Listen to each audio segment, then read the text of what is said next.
I've never been bald before, so this is a new look for Jason Howland.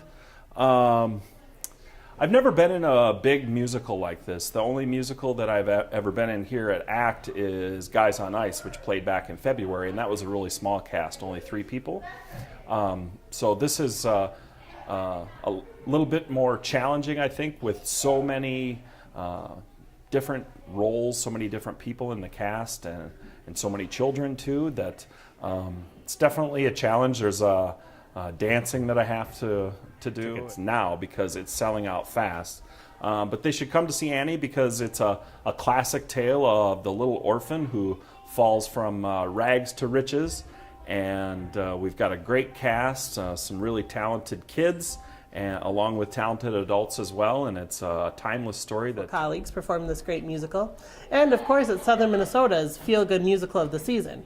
And, well, if you're too busy and don't get a chance to come and see Annie, you should check out Dylan Kircher's Theater Camp on Facebook. It's August 11th through the 15th right here at the Marion Ross Performing Arts Center.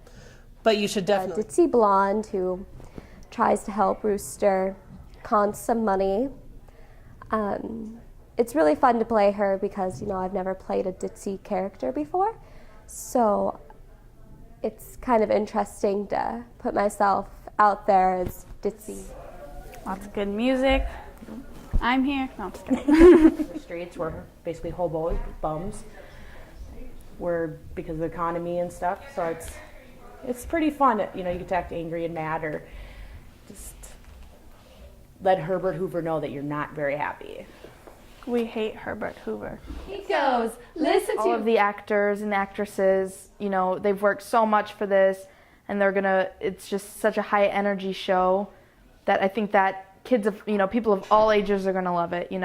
There's jokes for those who are older, for those who know about, when Roosevelt was president, jokes about Democrats and Republicans.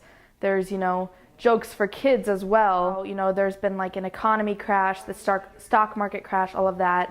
So there's a lot of those people who are struggling and how they, maybe don't like who's in power right now, as well as the fact as the orphans, they're living in this crummy life with this terrible, Miss Hannigan is just terrible.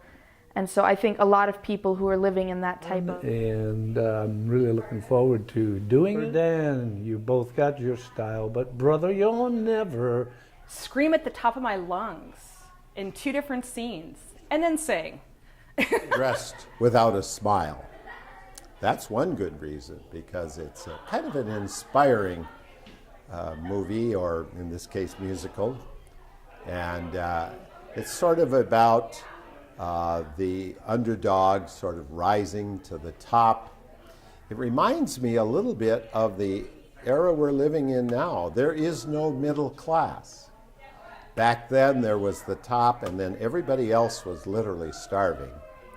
And today we sort of have a similar thing. I'd say the middle class is better off than the middle class was. Because Annie is a legendary piece, and it is a very fun play. Because Charlie Fleek's in it. Because I'm Annie. You're never fully